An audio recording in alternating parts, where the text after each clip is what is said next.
আজকে আমি ফাঁক করছি এই যে গাছের আলু আছে না, ফেস্তা আলু গাছে ধরে, ফেস্তা আলু দিয়া তারপরে ইয়া মাছ দিয়া, কাতলা মাছ দিয়া, এই যে এটি গাছে ধরছে অনেকগুলা মশলা দিলে।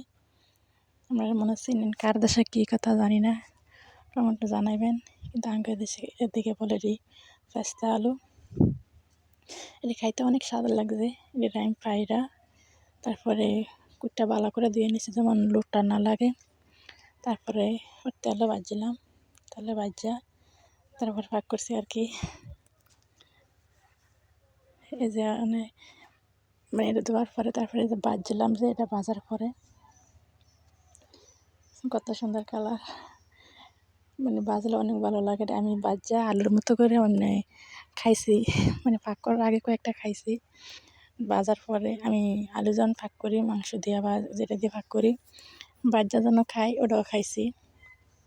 আর এই যে মশলাটি আমি অনেকক্ষণ লাগে কষাই নিছি, কষানোর পরে আবার এটা দিয়ে দিছি। তারপরে যে এটি কষানোর পরে আর কি, তারপরে এখন জল দিয়ে দিব। মানে আলুর মতো করে ভাগ করা লাগছে, আলু যেভাবে ভাগ করে ওইভাবে করে ভাগ করছি। বাস খাইতে অনেক ভালো লাগছে।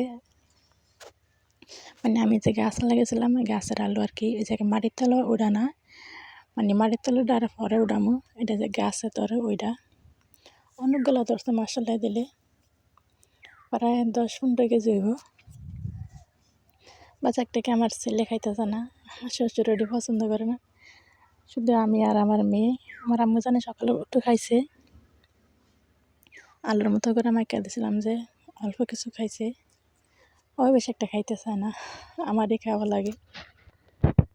বাস এই জন্য অনেক সুন্দর সুন্দর কালার। আম্মু তুমি খাইবা ফেস্তা আলু? এই যে ধনিয়া পাতা দিয়ে দিলাম, খাইবা? ভালো লাগছে আজকে? আমার মামনি কইতাছে খাইব, তো অনেক ভালো লাগছে। এই যে আমার তরকারি ফড়া হয়ে গেছে, বাইরে নেব এখন। আর এক পাতিলে বাইরে নিয়েছি। এই যে আমার রান্না শেষ। যদি আমার ভিডিও ভালো লাগে প্লিজ লাইক শেয়ার ফলো দিবেন। ইউটিউবেতে দেখলে চ্যানেলটা সাবস্ক্রাইব করবেন। ভালো থাকবেন, আল্লাহ হাফেজ।